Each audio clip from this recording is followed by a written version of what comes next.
Have you ever stopped and truly listened to what your silence is trying to tell you? Not the kind of silence that comes from exhaustion, nor the kind born from resignation. I mean the sacred sovereign silence that rises when you finally withdraw from the world that demanded too much. When you stop performing the endless rituals of availability, replying, attending, explaining, fixing, and instead return to the temple of your inner world, where the self waits beneath the noise. For years, you may have mistaken your availability for love. You offered your time like water, poured your energy like oil, and allowed your soul to be consumed like kindling in the fires of other people's urgency. And you did it with grace. You did it with the belief that this made you good, useful, worthy. But here's the question you are too afraid to ask. Who taught you that love must be earned through your own self-erasure? Jung warned us. The most terrifying thing is to accept oneself completely, but long before we ever consider that we are conditioned to accept everyone else instead. Their needs, their pain, their chaos. And in the name of empathy, we become exiles from our own being. Slowly, methodically, we are trained to be available, not present available. These are not the same thing. Availability is performative. It is reactive. It is the compulsion to answer every call, to soothe every discomfort, to be ready at all times, to accommodate what is not ours. But presence is sovereign. Presence is what happens when your energy is no longer bleeding out through 1,000 invisible wounds. Presence is the return, and that return begins the moment you choose to withdraw. Imagine it for a moment, no longer responding to the impulses of expectation, no longer jumping to prove your loyalty, your value, your usefulness, no longer rushing to rescue people from the consequences of their own disconnection. Imagine waking up and feeling your own breath first before the screens, the pings, the cries, the obligations. Imagine letting others sit with their discomfort instead of absorbing it like a sponge. This is not cruelty. This is not apathy. This is maturity. Because when you stop being available, you begin the journey inward. You begin to discover what parts of you were never yours to give away. The parts of you that were gifted at birth, your attention, your intuition, your peace, and yet were traded like currency for scraps of affection. And when you reclaim them, the world will notice. They will call it distance. They will call it change. They will call it selfishness. But what they are really witnessing is your awakening.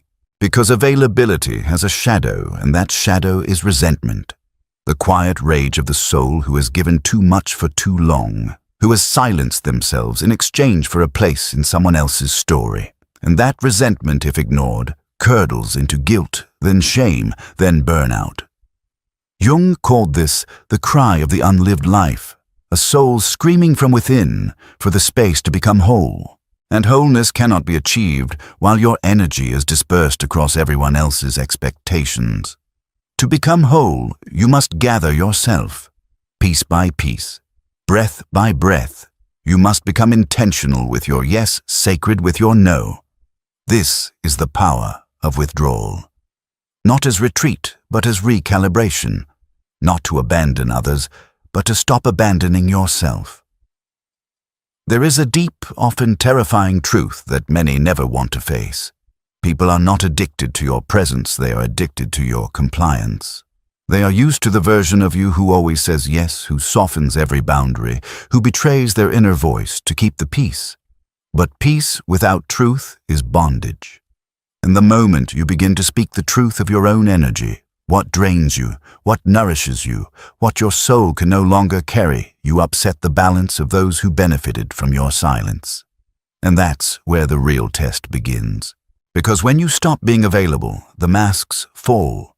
The mask of the helper, the rescuer, the good girl, the strong one, the martyr. These archetypes are illusions forged in the fires of survival, not authenticity. And Jung's work was clear: to become yourself, you must dismantle the persona, the mask you wear for the world.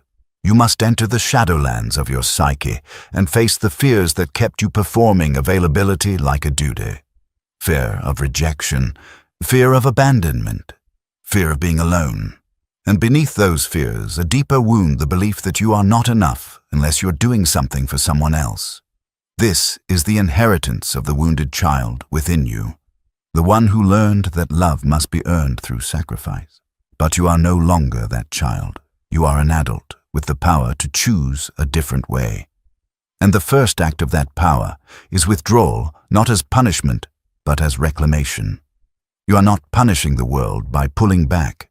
You are realigning with your essence. It starts small. You miss a call. You say no. You don't explain. You leave a message unanswered. You choose rest. You choose quiet. You sit in your own presence and feel the discomfort rise, and you don't run from it. Because that discomfort is not proof that you're doing something wrong. It's proof that you're no longer anesthetizing yourself with overcommitment. It's proof that your nervous system is learning that safety does not require submission, that being loved does not require your constant availability. And slowly, almost imperceptibly, something changes. You begin to hear your own thoughts again. You begin to feel the rhythm of your own energy. You begin to notice that life is not a series of demands, but an invitation, one you can accept or decline from a place of sovereignty. This is not easy. It requires courage. It requires unlearning decades of conditioning. It requires facing the voices in your head that say you're being mean, distant, difficult. But these voices are echoes, not truth. They are remnants of the survival strategies you no longer need. And as you face them not with aggression but with compassion, they begin to dissolve. Because the self, the true self, is not born in availability. It is born in solitude, in silence, in sovereignty. It is born when you finally choose to sit with yourself, not to fix, not to improve, not to achieve, but simply to be. And in that being, you remember what was forgotten, that your value does not lie in your usefulness. Your worth does not require proof. Your presence is not a performance. It is a gift. And it was never meant to be given away to everything and everyone without discernment. Jung wrote that your visions will become clear only when you can look into your own heart. Who looks outside dreams, who looks inside awakes. Withdrawal is not the end. It is the beginning of awakening, the beginning of individuation, the beginning of becoming.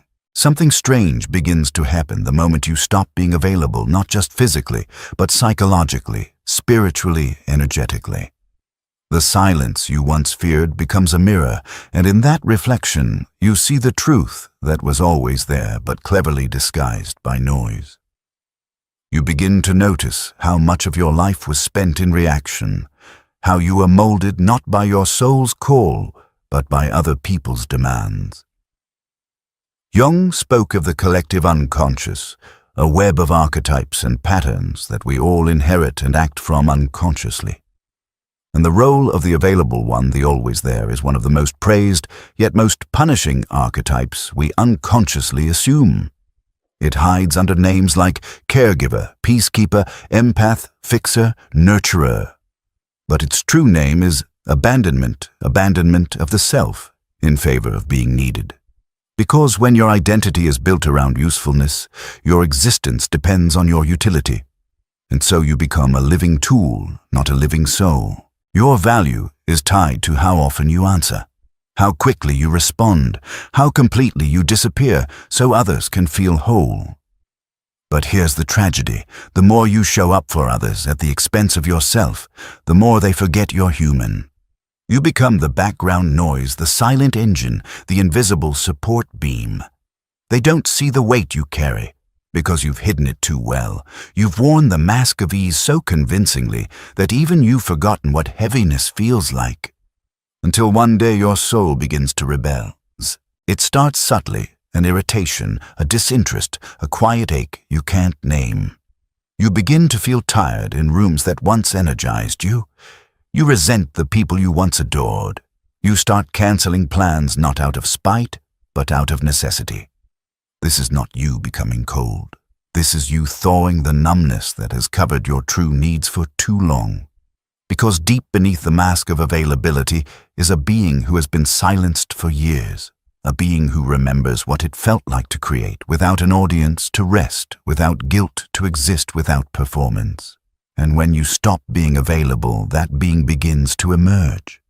But make no mistake, it does not arrive gently. Because everything you've repressed rises with it, the anger at your own self-betrayal, the grief of time lost, the shame of always being the one who bends. These emotions are not regressions.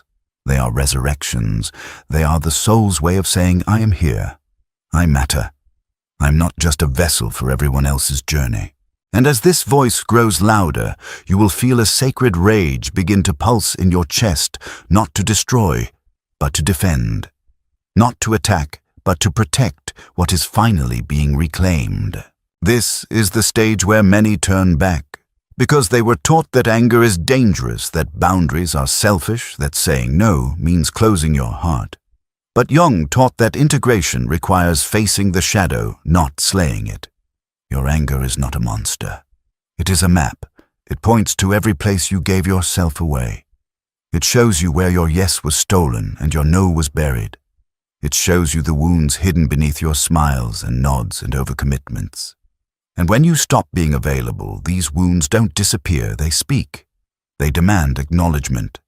They demand healing. They demand space.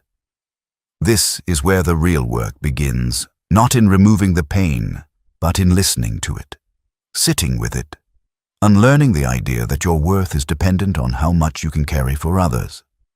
Healing doesn't mean you stop showing up for people. It means you stop abandoning yourself in the process. It means you learn to offer your presence, not your depletion. It means you allow others to face their own chaos, instead of making it your full-time job to clean it up. It means you stop apologizing for existing as a full, complex, sovereign being. But don't be surprised when people resist this new version of you.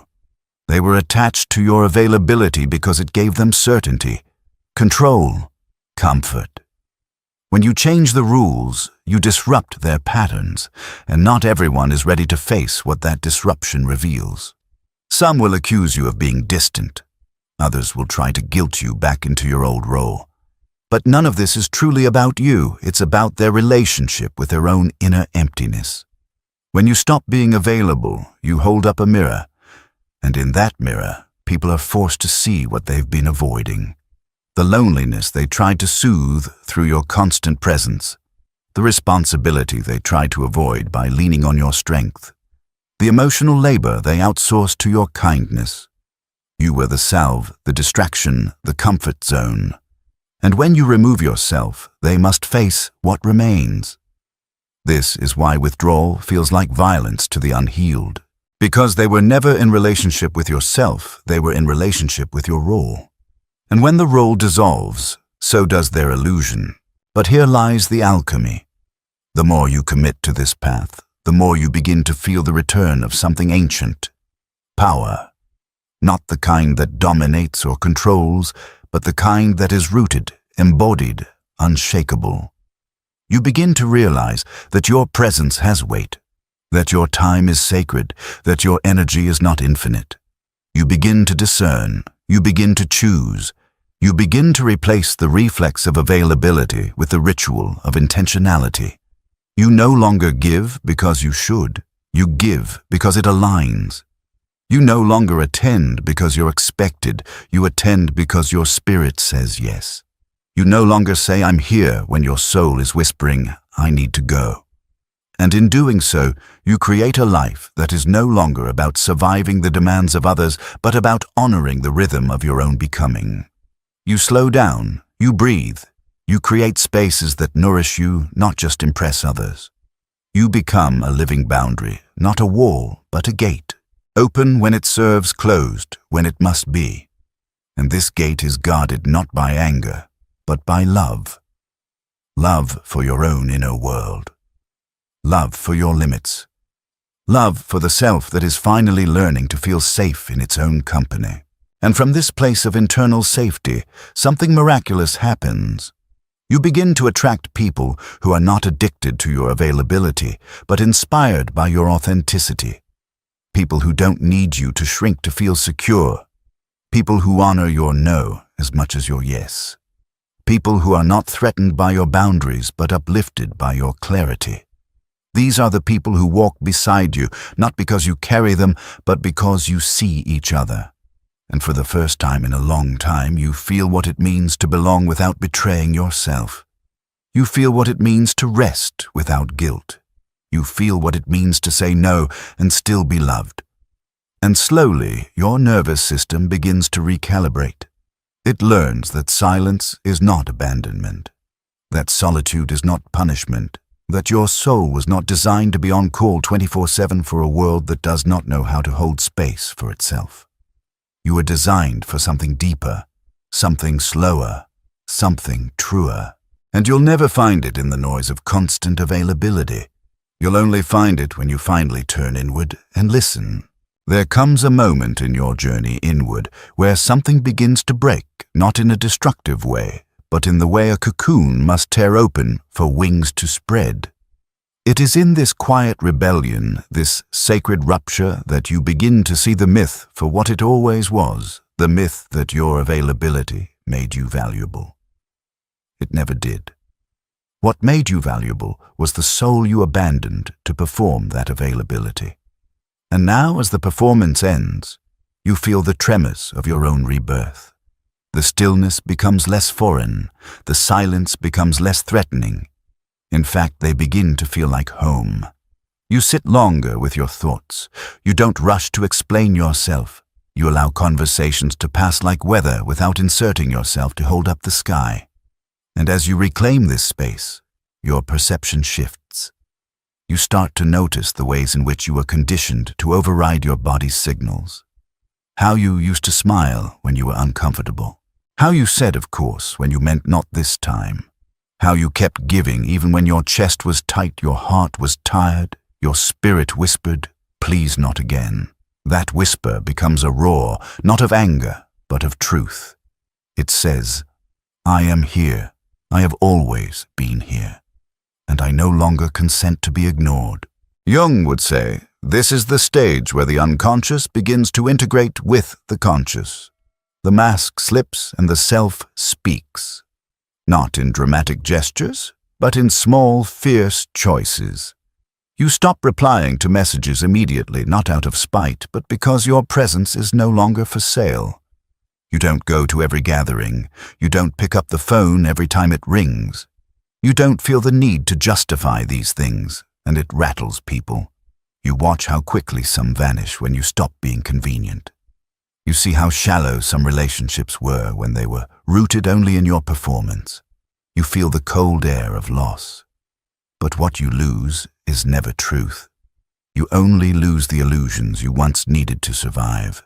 And in their place, something real begins to grow slowly like roots in dark soil. You start to crave solitude not as escape, but as communion. You begin to hear the subtle rhythms of your body, the music of your own mind. You take walks not to get somewhere, but to return to yourself. You journal not to be profound, but to be honest. You stop performing and start practicing presence, clarity, discernment. And these practices become sacred rituals, altars to your own becoming. But don't mistake this phase for ease. Because when the noise falls away, the demons grow louder for a while.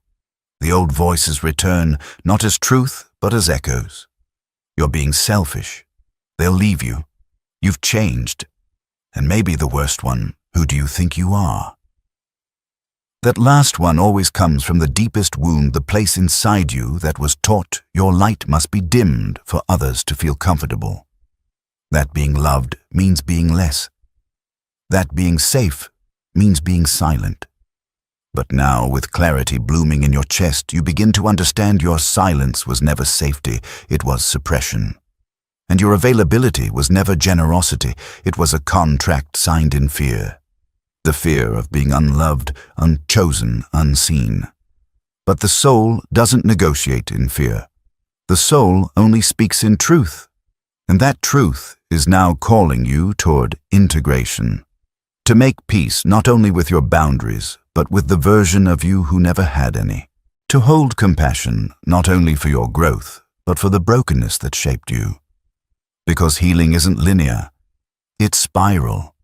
It brings you back again and again to the same pain, but each time with deeper awareness, greater capacity, more inner tools. And as you spiral inward, you begin to understand something vital. Your availability was never sustainable because it was never rooted in self-awareness. You were trying to meet everyone else's needs while being disconnected from your own. That isn't love. That's codependence. That's survival, dressed in kindness. And now you are learning to choose differently. You're learning that saying no isn't rejection, it's redirection toward your truth. You're learning that missing a call isn't abandonment, it's a commitment to presence. You're learning that being unavailable doesn't make you cold, it makes you conscious. You begin to build a new template for connection, one where you are not everything to everyone, but fully yourself with a few. You no longer seek to be loved by many. You seek to be seen by those who can hold the truth of who you are without needing to dim it, dilute it, or demand from it. And in this sacred discernment, your relationships change. Some dissolve quietly. Others erupt in protest, but the ones that remain, those are the ones that thrive in your presence without depending on your performance. Jung would call this individuation the process by which you become whole, by integrating every part of you, your light, your shadow, your trauma, your truth. And wholeness is not perfection.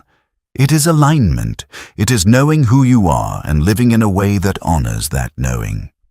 And the paradox is this: the more you align, the less available you become, but the more present you are. Your life begins to slow down in the best way. You don't rush. You don't explain. You don't hustle for validation. You move like a river, deliberate, powerful, free. And in your flow, you begin to attract the things you used to chase. Peace, belonging, purpose, love. But this time, they don't come with conditions. They don't demand your constant availability. They don't ask you to disappear. They meet you where you are as you are. Because now you're not looking for mirrors, you're becoming one. A reflection of what it means to live from within, not without. This is the gift of withdrawal. It doesn't make you less compassionate. It makes your compassion real. It doesn't make you less giving. It makes your giving clean. It doesn't make you harder to reach. It makes you more worth reaching. Because now when you show up, it's not out of obligation, it's out of overflow. Now when you speak, it's not to soothe discomfort, it's to offer truth. Now when you love, it's not to be needed, it's to be known. And this love, rooted in authenticity, becomes a revolution. Not just in your life, but in every life you touch. Because when you stop being available in the ways you used to be, the world around you must reorganize. It must learn a new language, the language of integrity. And not everyone will speak it, but those who do, they will find you. They will rise to meet you. They will honor the path you took, the path that began the day you chose to stop showing up for everyone else and started showing up for yourself. What you begin to realize now in the quiet aftermath of your withdrawal is that the absence you feared is the presence you needed. The emptiness you once ran from was never empty, it was simply unoccupied by others. And for the first time, you're beginning to fill it with yourself. Not the self you performed, not the self you negotiated into palatability, but the deep, ancient self that Jung spoke of, the self buried beneath the layers of persona, expectation, and conformity. This self does not emerge quickly. It waits, it watches. It tests your devotion, because it knows that you cannot become whole by pretending. You cannot fake your way into alignment. You must burn. You must face the hunger you tried to feed by being needed. You must feel the loneliness that no amount of validation could ever truly soothe. You must confront the fact that for years your availability wasn't generosity, it was your way of bargaining with abandonment. And now, as you no longer make yourself constantly accessible, all those abandoned parts of you come forward. They are not gentle, they have waited too long, they are furious, they are wounded. But they are yours, and they are the key to everything. This is the descent into shadow, the dark forest of the psyche that Jung warned us not to avoid. He wrote, "One does not become enlightened by imagining figures of light, but by making the darkness conscious."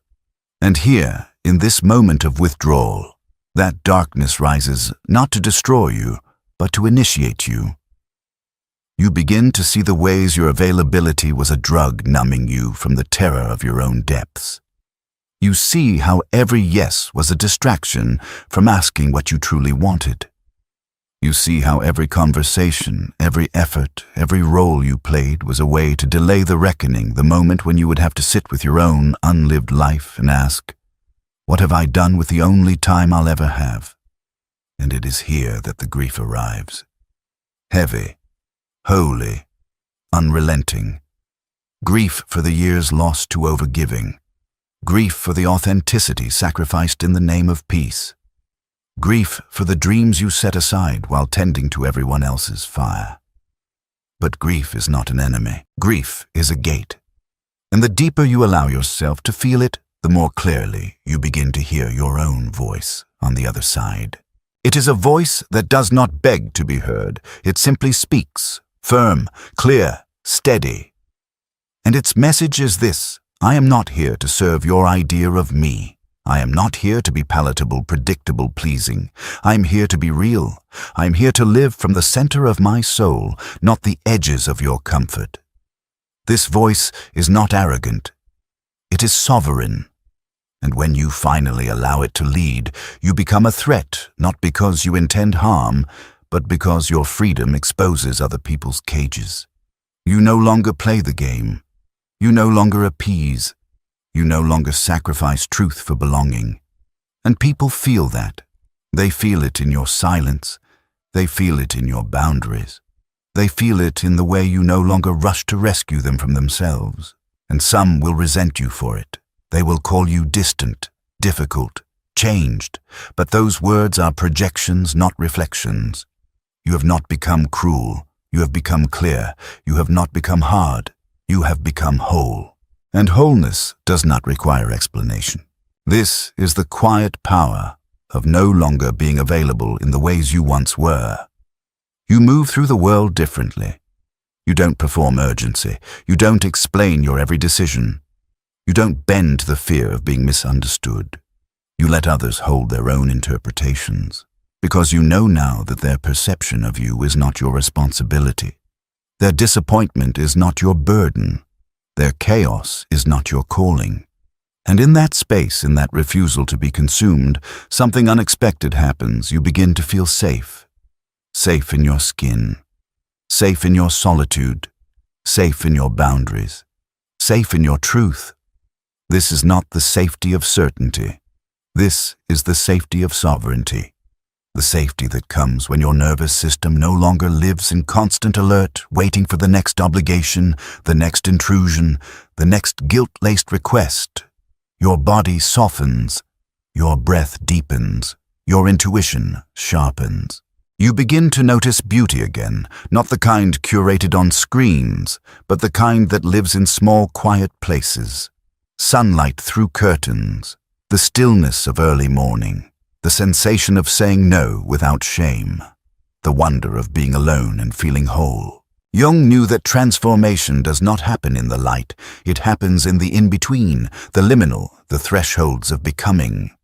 And that's where you are now. No longer who you were, not yet who you are becoming. You are in the sacred middle, the space where the ego dissolves and the self begins to lead. This space is uncomfortable. It is disorienting, it is lonely, but it is also holy. Because here every choice you make begins to align with truth. Not habit, not programming, not fear, truth. You choose your rest without needing to earn it. You choose your pace without needing to match someone else's. You choose your path without waiting for consensus. And in doing so, you begin to reclaim the most essential gift, your time. Because time is not just hours and minutes. Time is attention. Time is energy. Time is life. And when you stop giving it away indiscriminately, it becomes sacred again. You no longer feel like life is happening to you. You realize you are the one happening to life. And that realization changes everything. Because once you know that your life is your own, you can never unknow it. Once you taste the freedom of being unavailable for everything that misaligns with your soul, you cannot go back to being constantly accessible. You become protective not out of fear, but out of reverence. You protect your mornings. You protect your mental space. You protect your heart. Not with walls, but with wisdom. Not with hostility, but with discernment. You stop explaining your boundaries and start embodying them. You stop defending your peace and start living in it. You stop apologizing for who you are and start becoming it fully, unapologetically, completely. And this embodiment begins to ripple. It affects your relationships, your work, your art, your presence. Everything becomes more intentional, more resonant, more alive. Because now you are not performing life. You are participating in it from the deepest, most aligned place within you. And that is what changes everything.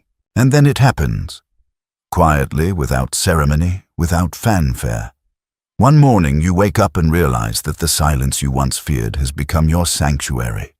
The absence that felt like death was in fact a birth, a rebirth, of self, of soul, of sovereignty. You feel it in your bones before your mind can explain it. You're no longer who you were, and it's not because something outside of you changed. It's because you stopped answering calls that weren't meant for you. You stopped carrying burdens that were never yours.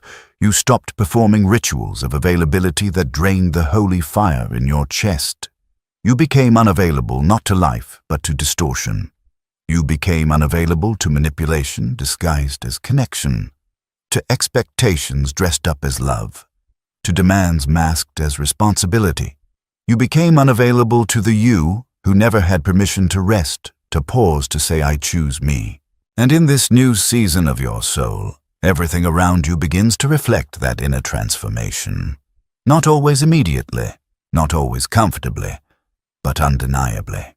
The people who remain in your life now are not those who need you to rescue them. They are those who recognize your worth without consuming your light. They meet you in presence, not performance. They do not panic when you go quiet. They do not question your value when you say no. They see the divinity in your boundaries. They honor the silence between your words. They understand that love, when rooted in truth, does not suffocate, it breathes. These relationships born from the ashes of your former self are not loud, they are not dramatic, they are not constant, they are sacred. And you, once a seeker of approval, become a vessel of authenticity. You no longer move from a place of proving, you move from a place of knowing. You no longer bend for connection, you expand in your truth and allow the right souls to meet you there. This is not superiority. This is not detachment. This is alignment. It is what happens when you stop being everything for everyone and start being everything you are meant to be for yourself. Jung would tell you now that individuation has taken root. Not a destination, but a living process, a daily practice, a devotion to the self that requires everything and gives back tenfold in clarity, presence, and meaning. You're not perfect, you're not always understood, but you are whole. And that wholeness is not a state of being, it is a path, a commitment, a promise you keep with yourself every time you refuse to abandon your center for the comfort of someone else's expectations. The shadows still rise, the wounds still whisper, the temptation to return to old patterns still knocks at your door. But you are different now. You hear those voices and you do not run, you do not obey, you do not collapse. You breathe, you listen, you respond not from fear, but from truth. And that shift, that sacred shift, is the revolution, because when you respond from truth, You rewrite the entire story of your life, not just for yourself, but for everyone who meets you. You become a living reminder that it is possible to live from integrity. That peace is not passive, it is powerful. That love does not require sacrifice of self, it requires the presence of it. That being unavailable is not rejection, it is discernment. That silence is not absence, it is sacred space. You become a mirror, not of who others want to be, but of who they are afraid to become. And some will resist that. Some will walk away. Some will try to shrink you back into their idea of you. But none of that is your concern. Your task is not to be palatable. Your task is not to be liked. Your task is to be real, to be whole, to be home in yourself. And in doing so, you create a ripple, a frequency that resonates beyond language, beyond logic. A frequency of truth. And those who are ready will find it. They will recognize it. They will rise to meet it, and in that resonance something ancient awakens. A kind of love that doesn't need to be chased. A kind of peace that doesn't need to be earned. A kind of life that doesn't require your constant availability to have meaning. This is the irony of it all. That the very thing you feared being unavailable is what set you free. Free to choose, free to rest, free to listen, free to feel, free to create, free to belong to yourself without needing permission, free to say no without guilt, free to say yes without obligation, free to walk away, free to stay, free to take up space, free to disappear when you need to, free to return only when it feels right, free to be silent, free to be loud, free to be complex, free to be soft, free to be fierce, free to be nothing for a while, free to be everything you already are. You were never meant to be endlessly available. You were meant to be profoundly present, and now you are, here, in this moment, in your body, in your truth, not because someone allowed it, but because you reclaimed it. So if you're listening to this and feel the pull to disappear, not as an escape, but as a return, follow it. If your body aches for solitude, honor it. If your soul is tired of giving without being received, let it rest. The world does not need another hero who saves everyone but themselves. The world needs you present, whole, awake. The world needs the version of you that no longer fears the silence but speaks from it. The version of you that does not perform empathy but embodies truth. The version of you that no longer trades presence for approval. The version of you who knows that when you stop being available, everything does change. Not because people change, but because you do. And that change, that sacred soul-level shift ripples through everything. It ripples through your words, through your choices, through your relationships, through your legacy. And that legacy is not built on how many people you pleased. It's built on how deeply you dared to live from your center. So be brave, be bold, be unavailable to everything that robs you of your truth. Be wildly, unapologetically unavailable to the systems, the stories, the relationships, and the roles that demand your silence. And become radically available to yourself, to your truth, to your soul. Because that is where your life begins again, not in the noise, but in the stillness. Not in being everything for everyone, but in being fully, finally, deeply you. Have you ever noticed how some people seem to have an almost supernatural control over the environment around them? Without saying a word, they don't shout, they don't beg, they don't posture. They simply withdraw, and suddenly everything changes. The energy shifts. People who were ignoring them now glance their way. People who were demanding suddenly hesitate. The chasers become the chased. The energy, the power, the very gravity of the room realigns. Now imagine if you did the same.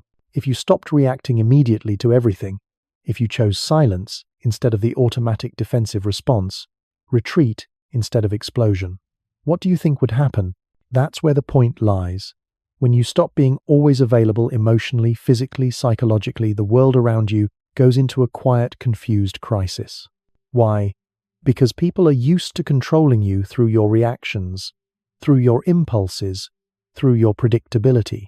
But the day you choose to withdraw, the day you choose to not be available, the game changes. And those who thought they knew you, who thought they had you perfectly mapped, realize they know absolutely nothing about you. The great psychoanalyst Carl Jung said everything that irritates us about others can lead us to an understanding of ourselves.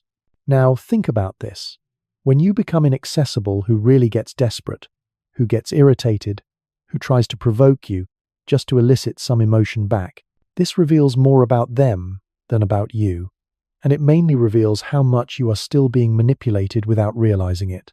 You keep giving yourself away, to please, to maintain a false peace, to not lose people who deep down were never really with you in the first place.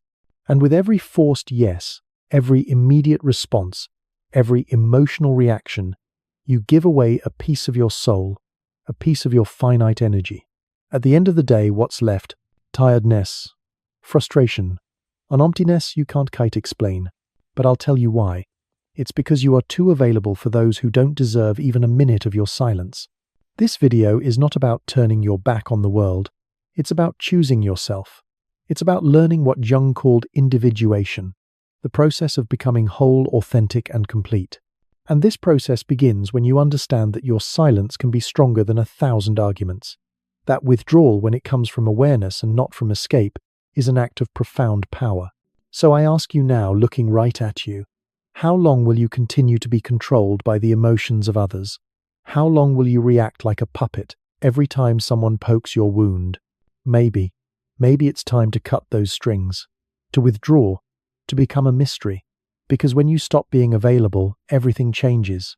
You have been taught, conditioned, and programmed to always be present, to respond quickly, to please, to say yes even when your entire being is screaming no.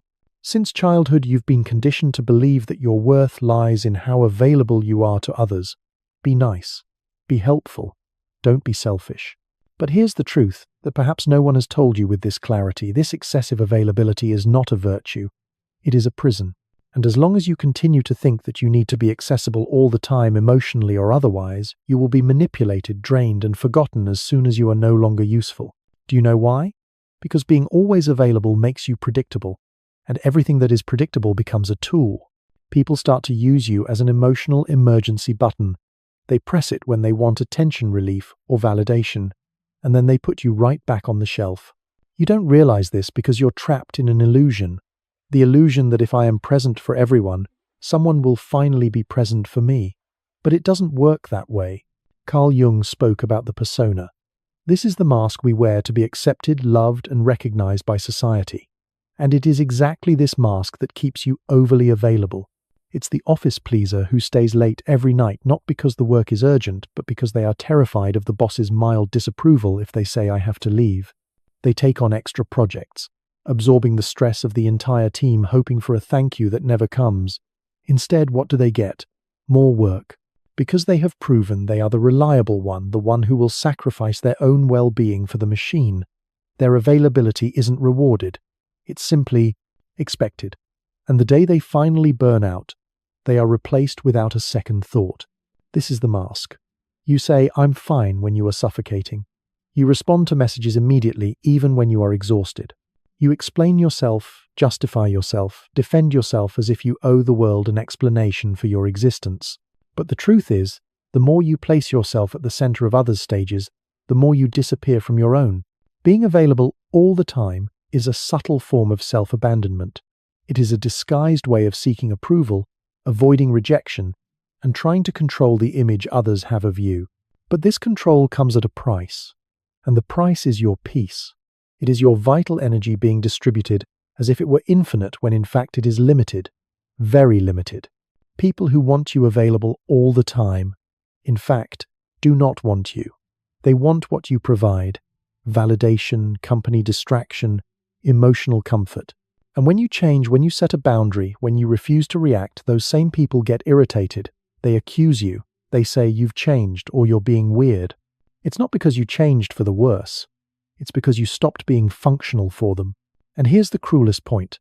The more available you are, the less value others give you. Because what is too abundant becomes common, an emotional rag. No one respects what they don't have to earn. No one values what is always, always there. So now stop and think. Who truly deserves your time? Who deserves your attention, your presence, your listening? Or better yet, who deserves your absence? Before answering that, we need to understand one essential thing. Why do we react so much? Why do we give in so easily? What is behind this almost automatic desire to respond, justify, and please? The answer lies in what Carl Jung called psychic energy. And that is what we will talk about next. Because your energy is all you have. And if you don't learn to protect it, someone will use it against you.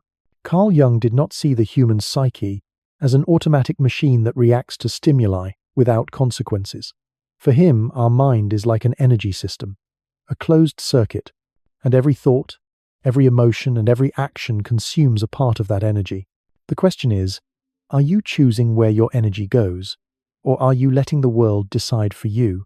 Every time you react impulsively, you are wasting psychic energy.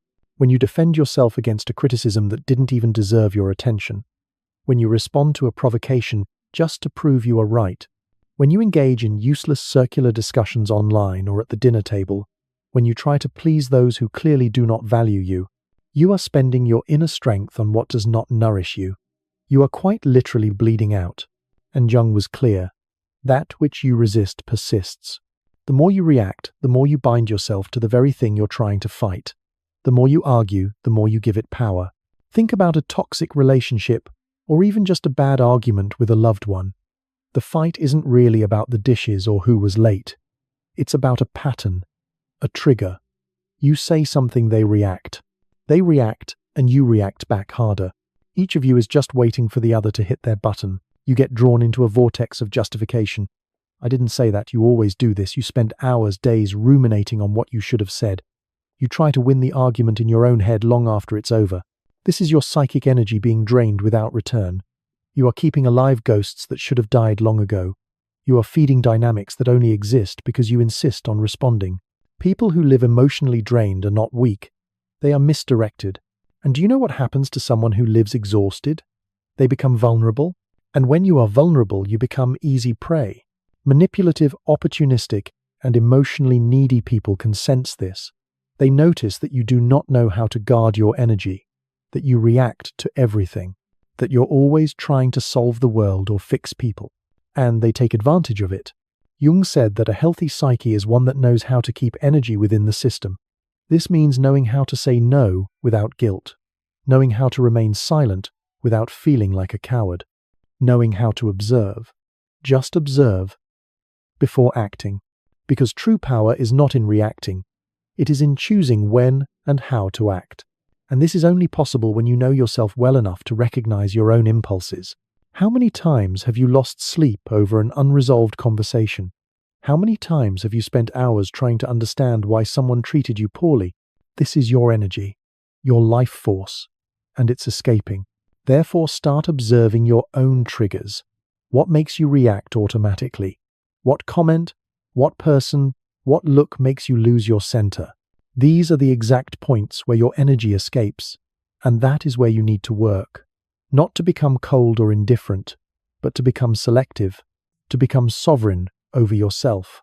And here comes one of Jung's greatest revelations. When you conserve your energy, you break the projections that others place upon you, and that bothers them a lot. Because now we are entering a dark territory, that of silent manipulation. In the next part, we will explore how opportunistic people feed off your energy and why your unavailability completely disarms their games. You think you are in control. You believe your reactions are conscious choices. But the truth is darker. Most of your emotional responses are programmed, and those who understand this manipulate you easily. Opportunistic people don't need to raise their voices, threaten, or force situations. They just trigger the buttons you've left exposed, and you react. Always. Carl Jung called this projection, the psychological mechanism through which people project onto others what they cannot see or accept in themselves. But there is another side to this phenomenon that few notice. While others project onto you, you also become the receptacle for these images. And the more emotionally available you are, the more you become a blank canvas for these projections. You know that friend who only reaches out when they are in crisis. That partner who always needs you to save the day, to be the strong one. That person who praises you but only as long as you are useful to them. None of this is by chance. They are not relating to you. They are relating to the idea of you, to the role you have agreed to play. And why do you agree? Because you are afraid. Afraid of disappointing. Afraid of not being loved. Afraid of being abandoned. The most effective manipulation doesn't happen in shouting. It happens in the silence of guilt, when you feel that you owe something to the other, when you believe you need to be available, need to help, need to understand even when it destroys you inside. And here is the central point. The manipulator doesn't need to control you. They just need you to keep reacting the same way. But what happens when you stop? When you stop reacting, the game breaks. When you start saying no, when you respond to a 10-paragraph angry text with, okay, or with, nothing at all. When you withdraw, instead of explaining yourself, the projections begin to crumble. The mask they put on you falls, and this leaves people utterly unsettled, because they no longer know who you are. And worse now, they are forced to look at themselves. And not everyone is prepared for that. Your unavailability is a threat because it forces others to confront their own emptiness. The silence you offer reveals the internal noise they don't want to hear. And then comes the attack, the criticism, the emotional drama. You're so selfish. What's wrong with you? I can't believe you're doing this to me. This isn't because you are wrong. It's because you stopped serving as a convenient mirror. If this content is making sense to you, if you're starting to recognize these patterns in your own life, click the subscribe button and join this channel. This isn't just a video. It's a community for those who are ready to stop reacting and start creating their lives. Thank you for your support. Jung said, "We do not become enlightened by imagining figures of light, but by making the darkness conscious. When you withdraw, when you stop feeding the cycle, the other's shadow begins to emerge. And this is unbearable for those who have always used you as an escape. But what about you? Are you ready to deal with the discomfort? The discomfort of being misunderstood, rejected, or even attacked just for protecting yourself? Are you ready to endure the silence that comes after the rupture? Because it is precisely in that silence that a new kind of power is born, and that is what we will talk about now. In the next part, you will understand why silence can be the most devastating and healing tool of the human psyche, and how it completely changes the dynamic between you and the world. The modern world is noisy. Everyone wants to be heard, wants to respond quickly, wants to win pointless debates and prove their point even if it costs them their own peace. But there is a power that few know, and even fewer master. The power of silence. Not the silence of passivity or cowardice, but conscious, strategic, brutally lucid silence. The kind of silence that is not an absence but an amplified presence. Jung saw silence not as a void, but as a fertile ground for inner transformation. When you stop reacting, you begin to observe, and by observing you see patterns that previously went unnoticed, emotional repetitions, manipulation games, cycles of self-sabotage. Silence allows for lucidity, and lucidity is dangerous for those who live to control you. Have you noticed how some people panic when you don't respond, when you don't explain yourself, when you simply disappear from the argument? It's not because they miss you. It's because your silence takes away their narrative control. While you speak, while you argue, while you defend, you are still in their game, playing by their rules. But when you are silent, you change the rules, and that unbalances anyone who thrives on your reaction. Let's take the toxic friend, the one who only calls to dump their negativity, to complain about the same problems they never try to solve. You've spent years being their emotional support, their sounding board. Then one day you stop. They call and you don't pick up immediately. You call them back later when you are ready. When they start their monologue, you don't offer solutions. You don't say, "Oh, that's terrible." You just listen.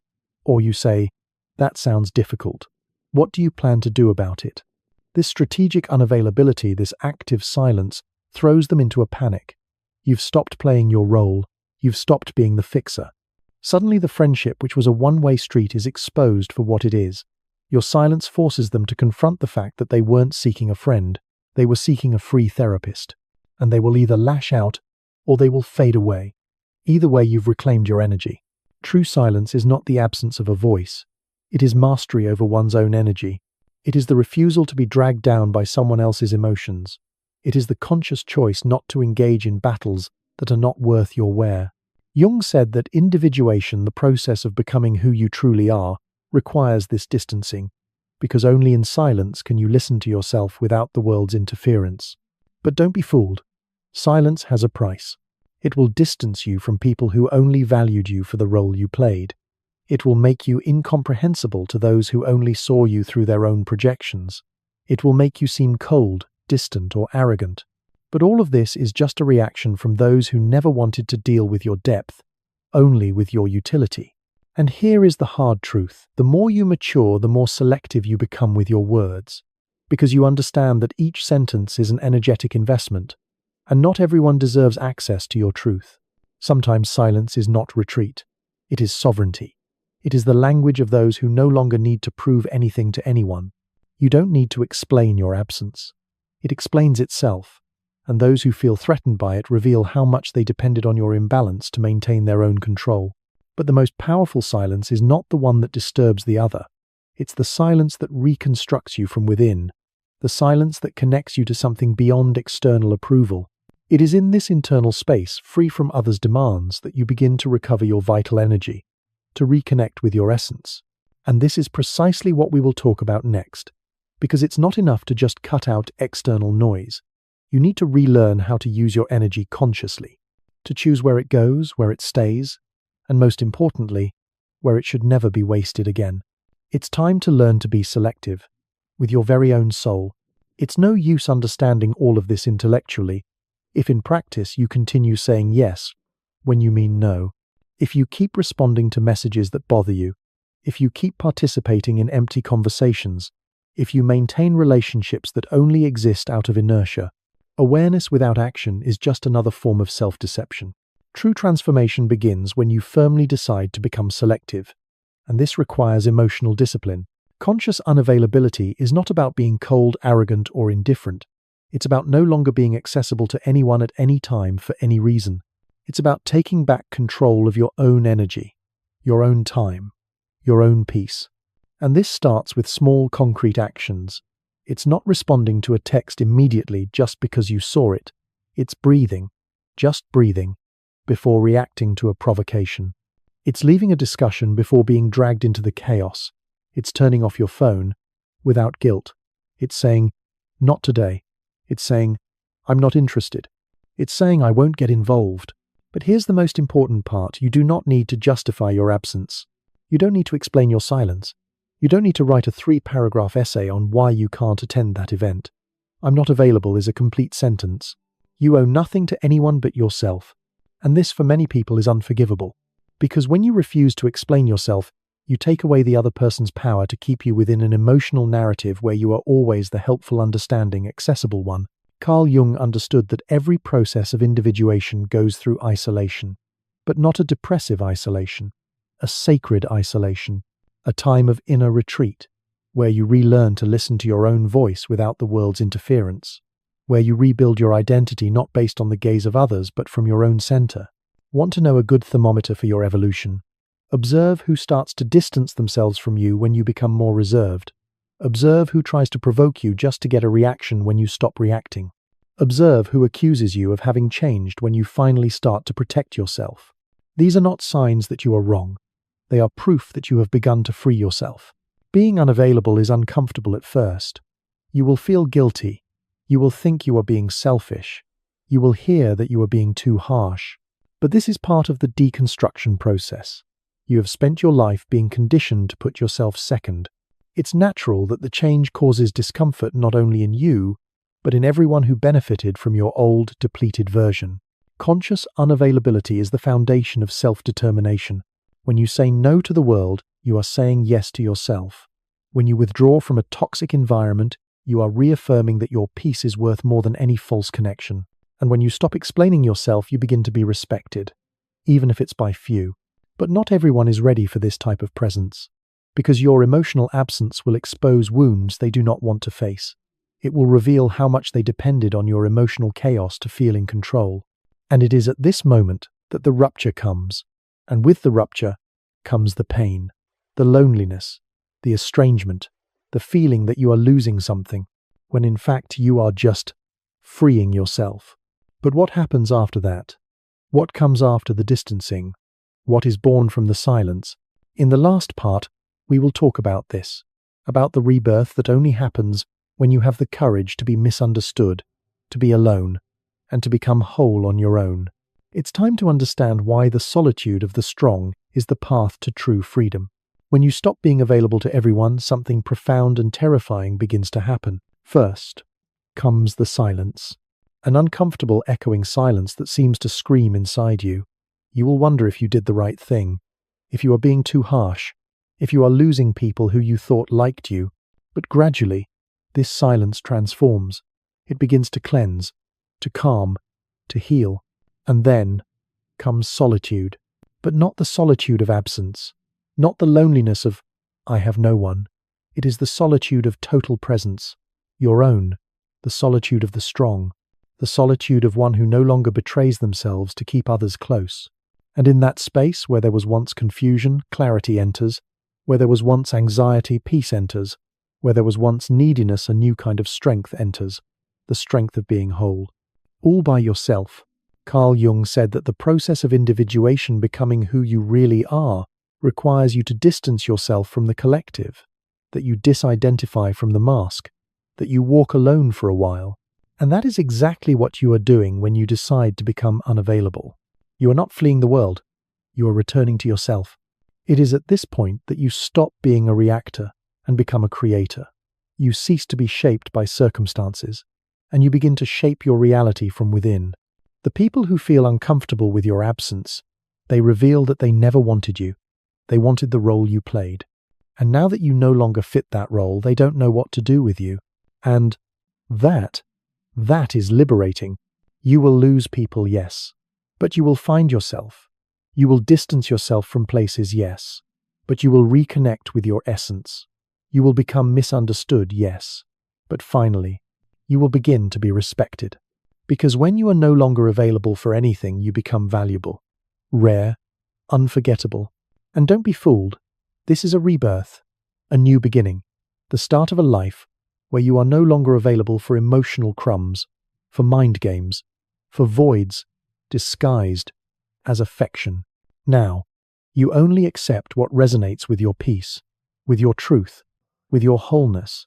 And if you have made it this far, it's because a part of you is already ready for this new path.